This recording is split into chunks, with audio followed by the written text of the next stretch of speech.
కానీ మీరు పార్టీ మార్పు వెనకాల చంద్రబాబు నాయుడు గారి హస్తం ఉంది. చంద్రబాబు నాయుడు గారి డైరెక్షన్‌లోనే అరికెపూడి గాంధీ గారు ఈరోజు కాంగ్రెస్ పార్టీలోకి వచ్చారు అనేది ఒక అపవాదం. చంద్రబాబు నాయుడు గారు ఒక విజన్ ఉన్న గొప్ప నాయకుడు, నా అభిమాని. యాహ్! కానీ పార్టీల విషయంలో మీరు ఎక్కడున్నా బాగుండాలి, క్రమశిక్షణగా ఉండాలి, ఎదగాలనే కోరుకున్నాడుగా. నువ్వు ఆ పార్టీ మారు, నువ్వు ఈ పార్టీ మారు, ఒక్క మాట కూడా చెప్పాలి. ఆ రోజు మేము 10 మంది ఉన్నాం. మీరు ఎక్కడున్నా బాగుండాలి, క్రమశిక్షణగా ఎదగండి. మీరు ఇన్నిసార్లు గెలిచారు అని అంటే మీ క్రమశిక్షణ నాకు ఎప్పటికప్పుడు తెలుస్తుంది అని కూడా వారు కూడా చెప్పడం జరిగింది. తప్పించి ఈ పార్టీ మారండి, ఇలా చేయండి, అలా చేయండి అని డైరెక్షన్ ఇవ్వాల. ఓకే. సో ఏంటి సార్ మరి మీకు అంటే ఇక్కడ 3 సార్లు గెలిచిన ఒక ఎమ్మెల్యేగా, మంచి ప్రజానాయకుడిగా పేరున్న ఒక ఎమ్మెల్యేగా ఏంటి ఏమన్నా మినిస్ట్రీ ఏమైనా అవకాశం ఉందంటారా ఈ కాంగ్రెస్ గవర్నమెంట్లో? అవకాశం రాకూడదు. రాకూడదా? ఎందుకని? అభివృద్ధిని కోరుకున్నాగా, పార్టీ మారాం కదా. అంటే మినిస్టర్ అయితే ఇంకా ఈ పార్టీలో కొత్త సభ్యుడం కదా మనం. అభివృద్ధిని కోరుకోవాలి తప్పించి పదవులు కోరుకొని పదవుల దగ్గరికి వెళ్ళి ప్రజలకు దూరం కాకూడదు అనేది నా భావన. ఓకే. ఇక్కడ కూడా సీనియారిటీ రావాలి. వచ్చినప్పుడు మనల్ని కన్సిడర్ చేస్తారు. ఓకే. మరి 50-75 ఏళ్ల చరిత్ర ఉన్నటువంటి పార్టీని పట్టుకొని నమ్ముకొని ఉన్న వాళ్ళు ఉన్నారు. వాళ్ళకు కూడా సమన్యాయం చేయాల్సిన బాధ్యత ప్రభుత్వాల మీద ఉన్నది. ఎప్పుడన్నా అవకాశాలు వచ్చినప్పుడు ఏదైనా అవకాశం వస్తే ఖచ్చితంగా కలిసి వస్తుంది మనకి. ఓకే. మెరుగైన పాలన, క్రమశిక్షణ అనుకున్నప్పుడు మనం దానితోనే పోవాలి తప్పించి వాళ్ళ పదవులు ఆశించి 2 పడవల మీద కాళ్ళు వేయకూడదు. Super sir. కానీ ఇక మీ మీద ఒకటి వస్తుంది ఎలిగేషను, బట్ అది నేను అడగాలి, ఎందుకంటే మీరు ముక్కుసూటి మనిషి, సమాధానం చెప్తారని నేను ఆశిస్తున్నాను. భూదందాలకు పాల్పడుతున్నారు అరికెపూడి గాంధీ గారు.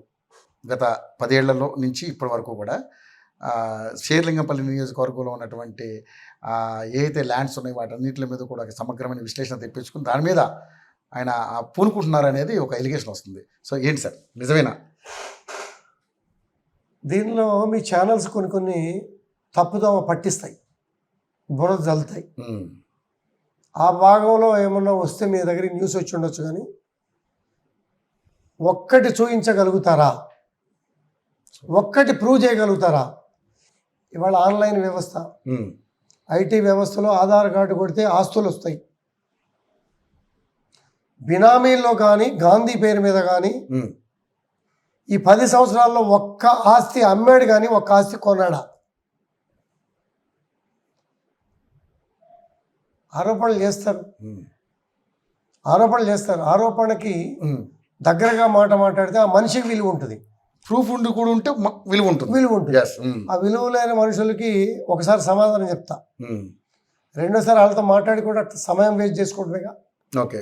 ఒక్కటి ఓపెన్ ఛాలెంజ్, ఎప్పటికైనా సరే ఎక్కడికైనా వస్తా, మీరు రావసరలా, నేను వస్తా, రమ్మనండి. నేను రాజకీయాల్లోకి రాకముందు కొన్న ఆస్తులు తప్పించి తర్వాత ఎక్కడన్నా భూదందాలు ఆస్తి కొన్నానా అనేది ఎవరైనా సరే, ఇంతకుముందు కొన్ని ఛానల్ ప్రసారం చేసినాయి, కేసులు పెట్టా, క్షమాపణ చెప్పారు, ఇప్పుడు కేసులు విత్డ్రా చేసుకోమని బతుకులాడుతున్నారు. వయా రిపెంటేషన్స్ చూసి చూడటం అయిపోయింది. ఆ పరిస్థితుల్లోనే తప్పించి నా మీద ఆరోపణ చేస్తే నిర్దాక్షిణ్యంగా లీగల్గా ప్రొసీడ్ అవుతా. నిజం ఉంటే ప్రొసీడ్ అవుతానా? నిజం ఉంటే అతను ప్రూవ్ చేస్తాడుగా. అటువంటి అవకాశం ఇవ్వను. నీతిగా నిజాయితీగా ముందుకు పోతా, దానిలో ఎటువంటి డీవియేషన్ ఉండదు. Okay sir. మీ నియోజకవర్గంలో సార్ ప్రధానంగా ఏమేమి సమస్యలు ఉన్నాయి? ఎందుకంటే నేను చూశాను, నేను ఇదే ఏరియాలో దాదాపు ఒక 20 ఏళ్ళ నుంచి ట్రావెల్ చేస్తున్నాను. పటాన్చేరులో ఉండేవాడిని, ఈటీవీలో జాబ్ చేసినప్పుడు ఇటు తిరిగి ఈ రోడ్డు చాలా రద్దీగా ఉండేది. ఇప్పుడు ఫ్లైఓవర్లు పడుతున్నాయి, చాలా కొంచెం అంటే మోడర్న్గా మారిపోయింది అంతా కూడా. ఈ లోపల కూడా చాలా ఫ్లైఓవర్లు వేశారు. ఎన్ని మీ హయాంలోనే వచ్చింది.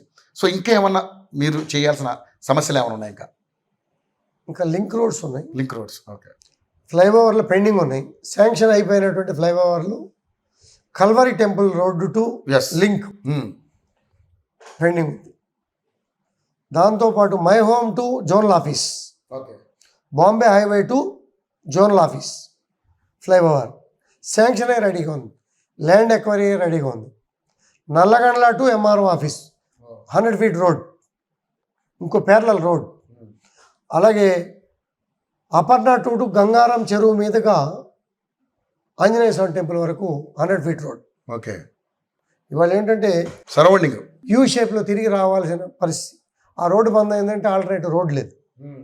కాబట్టి ఇటువంటి లింక్ రోడ్స్, అలాగే Pragathi Nagar to JNT. Okay. Total పక్క కాన్స్టిట్యున్సీ పబ్లిక్ మొత్తం మా కాన్స్టిట్యున్సీ మీదగానే మెయిన్ రోడ్కి వస్తాయి. పక్క కాన్స్టిట్యున్సీ అని అనుకోలేం కదా, కానీ అక్కడ మూవ్ అవుతున్నారు కాబట్టి అవకాశం ఇవ్వాలి. తప్పదు. అవును. ఇటువంటి లింక్ రోడ్స్ ఒక 8 రోడ్లు ఉన్నాయి.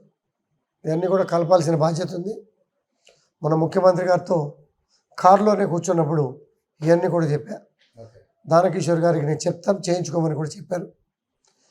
యుఎస్ వెళ్ళి వచ్చారు కాబట్టి మీటింగ్ పెట్టుకొని కోఆర్డినేషన్ చేసుకొని పనుల మీద కాన్సన్ట్రేషన్ పెట్టి